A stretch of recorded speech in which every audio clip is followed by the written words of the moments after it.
What are your sweetest tales of revenge first hand or witnessed? When I was in high school we had this one kid that was on the autistic spectrum somewhere.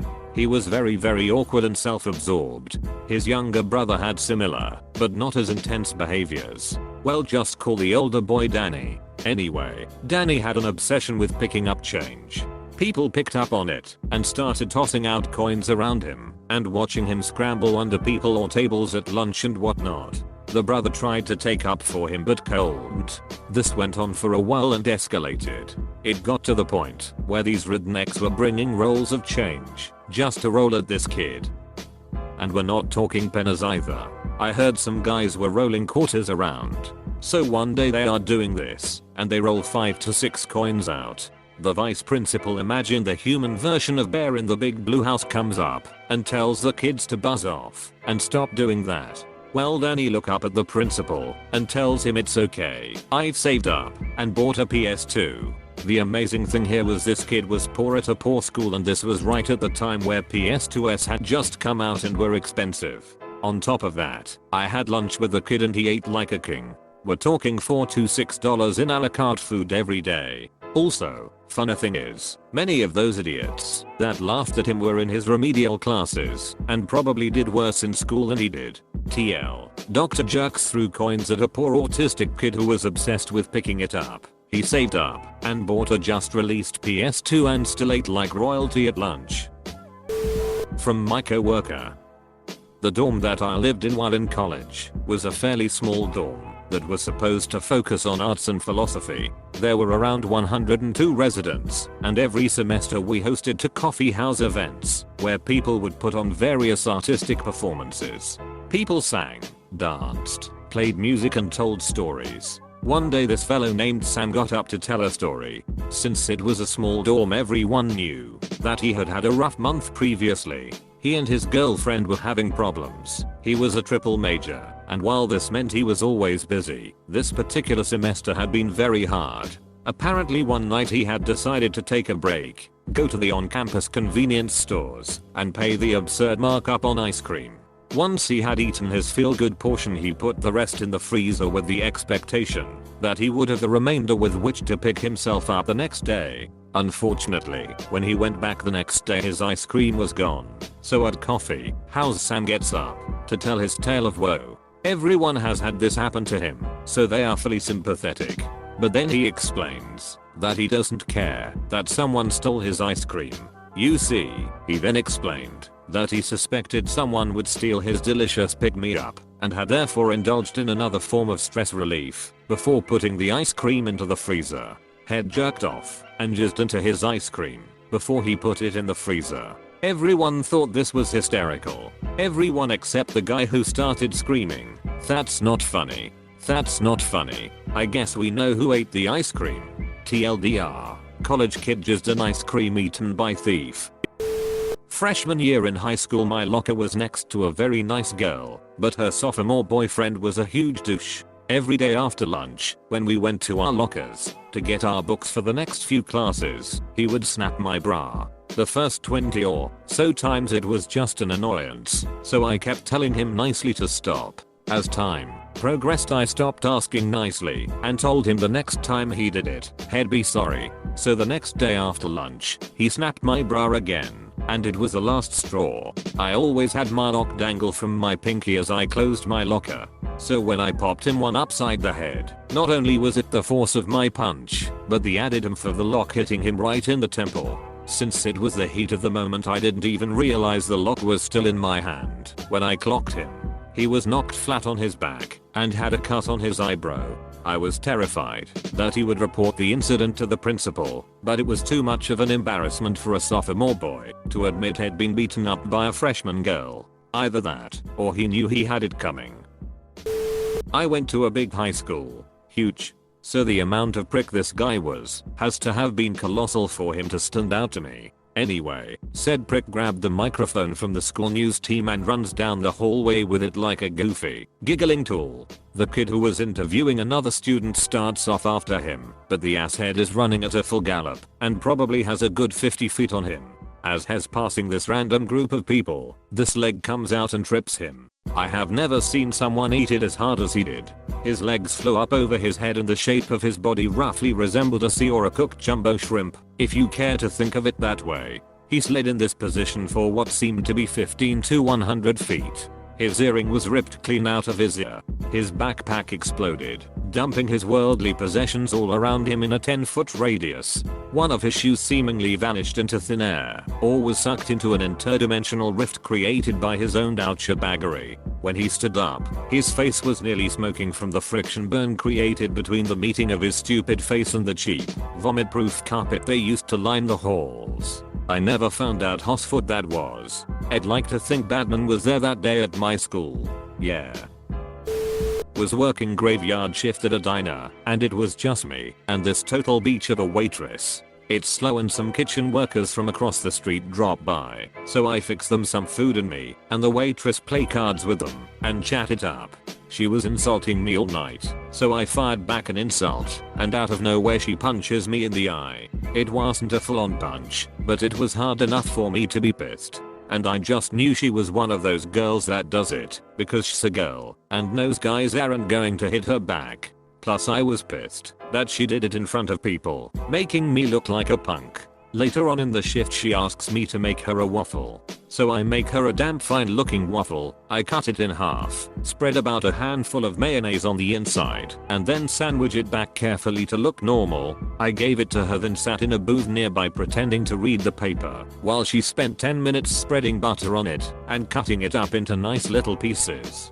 She walks back into the kitchen to get syrup, and while she does, I run up and pour a handful of salt into her milk and stir it up real quick. She comes back, takes a bite of waffle, spits it out, then tries washing the taste out with milk and ends up nearly puking. She didn't say shoot to me after that.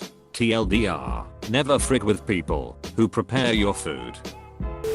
My brother has autism and will do anything to feel like he is fitting in and getting the acceptance of his peers. This one guy who was popular, good looking, rich etc. took it upon himself to see just how far he could push my brother during his middle school years. The stories I came to hear of include encouraging him to chug pitchers full of water, skateboarding over him, getting him to dance with another special needs guy in front of a crowd of people etc. A few years ago I learned that this guy had taken way too many drugs and messed up his brain for life.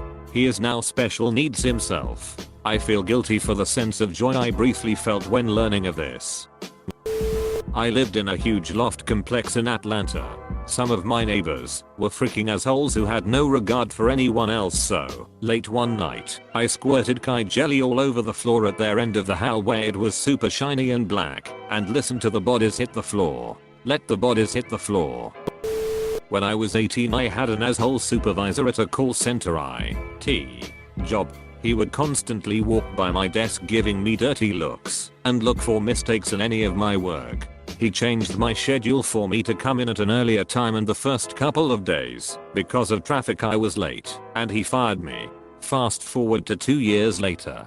My current supervisor at a new job asked me to do a favor and work some extra hours to cover someone's shift. As I'm leaving for the day I see my supervisor finishing a job interview for the guy at my previous job. I cashed in the favor he owed me instantly, and he ripped up the guy's resume and threw it away. That day convinced me that karma was real. Out in the city, after an evening of drinking, my friends and I usually end up at a late night pizza place. There isn't usually much seating inside and it's hot, so sometimes we will buy a slice and eat outside. On this particular night, these two dudes and a girl were getting into a cab nearby, and right before they step in, they call one of the girls we were with some names referring to her size. The gentleman we were with, standing up for their lady friend, say something along the lines of "say that to our faces," or "excuse me, what did you say?" The a-holes yell shoot out their cab window as it pulls away, but then get stuck at the next light. So our gentleman friends run down the street, try to open their doors, to no avail, but the girl's window was open, so they smashed a slice of pizza on her face. TDLR, jerks make fun of our friend and get pizza faced. Short and sweet version, I got blackout drunk and slept on a friend's couch. I woke up the next morning with 2 lines shaved into my eyebrow. I later found out he did it with his pube trimmer. I waited 8 months for my revenge. One night, after he slept with a random from the bar, I put Bengay on all his underwear he left in the dryer. He left work early the next day because he thought he hadn't standard. Edit. Spelling. There was an agent called Jude at school. He and his clique made some people's live misery, the girl who is now my wife being one of them. I didn't care. I didn't hang with her at the time nor his crowd, and he didn't impinge on me in the slightest. I was a studious kid. Fast forward 7 years and I worked for the BBC. I controlled the lighting on a music program Top of the Pops. They replaced a dance troupe with a new lot. One of them was Mr. Nasty. I tell my now G/friend and soon to be wife. She told me of his arsery at school and what a twat he was. I didn't really care. Quite a few performers can be a bit devilish. When I got to the studio that changed.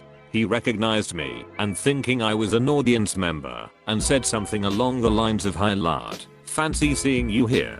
I'm a performer, you know. I might get you into the bar later. If you play your cards right, you want my autograph." It was a certain searing twist of his lip as he said it that irritated. When their spot came along, I dimmed the spotlight on him to make sure the camera never paused on him. I did it the week later too. There wasn't another chance as he was let go. He didn't impress on screen. I feels bad about occasionally it, but there it is. I've done many acts of kindness since. I had already graduated high school, but was back in town visiting, and went to pick my sister up from school. As I'm sitting in the parking lot, one of my friends runs around the corner telling me, "You have to come get your sister." This guy had been slapping my sister's ass, pinching her, all kinds of stuff. My parents called the school, but they did little to stop it, so my parents gave my sister clearance to whoop his ass. As I round the corner, headed to the band room, where my sister was, I see this guy laying face down on the road leading up to the loading dock, my sister sitting on his back, with 2 fists full of hair, slamming his face into the road. Each time his face hit the road, she would say a word. "I told you to stop touching me." By the time I got there, the kid's face was a bloody pulp. There was nothing left to do but get my sister out of there as soon as possible before the teachers showed up. The kid never touched her again. I once came home from school to find 3 donuts sitting on the table. My mom had obviously left them out as a snack for my 2 sisters and I. Needless to say, I ate 2 of them. My father was not happy when he found out.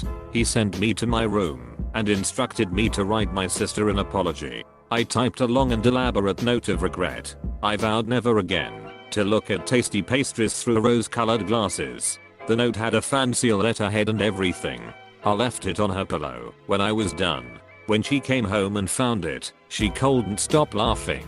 She showed it to my mother, and she started laughing as well. My father was very upset that I had made a joke out of his punishment, but nobody else cared. There was this one guy in my high school. Legit racist. He wouldn't physically do anything but was very verbal about it. Everyone knew it, but never really said anything. Except it was getting worse and worse. Grade 12, a black girl stops coming to school, and he didn't same time. School didn't know where either were. Nobody connected either of them together. Apparently he beat the hell out of her, and she said his name before losing consciousness. The cops were holding him, but had to release him after she wasn't coming to. No real evidence to prove it was him. After all, he wore gloves in the winter. The school gets wind of it and wasn't sure what to do. He comes back to school, is basically bragging about it without necessarily admitting it. The next weekend he gets real drunk. Has then on the road driving. He finds a black trucker and tells him. He evidently drives up beside the transport truck to teach the black trucker to steal white jobs. While Hes driving 75 km/h or so, he leans out the driver's window with a baseball bat while driving with his knees and starts to damage the transport truck. The passenger apparently just does nothing to stop this. Eventually they drive right into pole. Racist frick died. The passenger at least gave the cops every little detail. Okay, that's the backstory. So at school their response to this. They decide to do end racism pledge thing, where people would sign it and such. in his honor, because he was the leading image of anti-racism, and we should be all like him. We then sent like 1,000 signatures and letters and other stuff to the parents. It was either the worst troll ever, or the people who thought of the idea hadn't heard the real story. Not my story, but happened to my brother's friend, we'll call him Mike. One night Mike was walking home from work when these rowdy boys were driving along and egging the pedestrians on sidewalks, including him. Lo and behold, the car almost immediately comes to a red light. So Mike takes out the ring of keys he used to close up shop and proceeds to key the ever-loving crap out of their car. TLDR, guy gets egged, keys punk's car. My buddy's ex cheated on him by blowing like 3 guys at a party. I know, disgusting, right? So we had to make the punishment fit the crime by being just as disgusting. We spent about $300 on earthworms between all the fishing shops within an hour radius of our homes. This girl lived on the ground floor. It really couldn't have been easier. We just slipped open her window and in went the worms, bucket after bucket. Needless to say, she woke up the next morning less than pleased and always knew it was us, but could never really do anything about it. Skanky Beach. A friend of mine had what he claimed was a bogus traffic ticket. Quite frankly, I suspect his ticket was well deserved and a long time coming. He was not a very safe driver, but he claims he was caught in a speed trap and the location on the ticket matched it. He was considering fighting the traffic ticket and googled the name of the citing officer. A few links later, has discovered, through the miracle of social networking, that the officer has a wife who doesn't know about is the officer's girlfriend. Needless to say, my friend made sure that the wife found out. He never did fight the ticket and has actually become a bit safer driver in the meantime. I can't speak to whether the traffic ticket was deserved or not, or whether the officer was a good man or not, adultery aside. TLDR, I shot Mr. Burns and framed a baby. I was probably in 8th or 9th grade when this happened. I had a black family living across the street from me growing up. This is crucial, since it was the deep south and a predominantly white neighborhood. One of the kids was a guy my age. Turns out he was a very quiet guy, but we got along real well and ended up hanging out and running around together for years. One day at school, we ended up eating lunch together. Nothing particular exciting was going on, and he was eating quietly as usual and minding his own business. Out of the blue, one of the school bullies shows up and starts jacking with him. I remember him taking some of his food, calling him names, just generally being an asshole. But then it happened. Douche calls my buddy a stupid nigger. It was like something went off in his head and he just wasn't going to take it anymore. In a flash, my buddy stood up and reached over the table and grabbed the douche by the shirt. He literally picked him up and dragged him over the table before unleashing the most incredible beatdown on him. I don't think douche even got a single hit it. When he was done, my friend just sat back down and started eating his food again. I also recall him at this point looking over at me and giving me a smile. It was awesome. For the rest of our time in school together through high school, nobody ever jacked with him again. Seems putting an ass whooping to the biggest bully in school gives you a reputation as the guy not to mess with. In our high school dorms one night we were awoken by the fire alarm. This normally didn't aggravate us, but this particular fire alarm had a surprise. This Soblene soup cans full of urine against about 10 different dorms throughout the school. We opened our door and urine spilled everywhere. This ruined a nice rug belonging to my roommate and got on my computer tower, so I was very angry. Now this big dumb sob began to brag about what he did. We found out. Luckily we had a master key and about 10 dorms willing to contribute urine for revenge. This guy was joining the military and leaving school immediately after a physics final. Knowing this date, we decided to get revenge during that final. We opened his room and poured urine in all his neatly packed luggage. Lots of it. The timing was perfect. He grabbed his stuff and boarded his plane. All his luggage, I'm sure, was perfectly baked in the sweltering cargo bay of his cross-country flight. We never heard from this sob again, but I like to imagine the look on his face when he opened his luggage and the stench of rotten steamed urine hit him in the face. In junior high I worked on the yearbook committee with one of my friends who was the photographer. The teacher who was in charge was never there, so we spent most of the time listening to music and formatting the class picture pages. One day, I had been cornered by popular kids and tormented relentlessly. By the time I got to the committee, my friend told me that she had her own run-in, but with a different group of people. We gave each other the same "are you thinking what I'm thinking" look and hatched a yearbook sabotage plan. Since she was in charge of the taking and final approval of all photos appearing in the yearbook, we would pick the most embarrassing and unflattering pictures of the people we hated and format them on pages to be sent to the publisher. I was in charge of making up the witty captions to go along with the photos, as well as checking the spelling for students' first and last names for the extracurricular activities. We had a blast botching people's names. Two of my favorites were the last names Blosk and Dickyson. Over the course of 4 weeks, the yearbook had become our playground. 2 months later, the final copies of the yearbook had arrived. At the yearbook preview party, my friend and I gushed over our work and toasted to a job well done. A week later, the entire school received their copies. Word quickly circulated about the hilarious pictures, captions, and misspellings in the yearbook. The people who we botched demanded to know who was in charge of the sections, but never found out it was us, since we changed our initials on the pages we worked on. My ex-fiancée we dated for 6 years had an affair. I broke up with her. I then proceeded to get myself a fair enough job, meet a great girl, and 6 years after that whole mess I'm happily married and 10 days away from the birth of my first child. Not a bad revenge, I guess. When I was younger, my sister and I had some sort of petty spat. She was an expert at quietly pushing my buttons until I got fed up and yelled at her, after which I would get in trouble for yelling. Eventually I got fed up and decided to exploit her love of the family dog to get back at her. She was playing with the dog in her room when she left to go to the bathroom. I ran over and called the dog into my room, then began loudly saying ostensibly to the dog, "You don't want to go out there with sister. Sh's mean, right?" My sister hears this and starts to get upset. She is basically claiming it is her turn to play with the dog.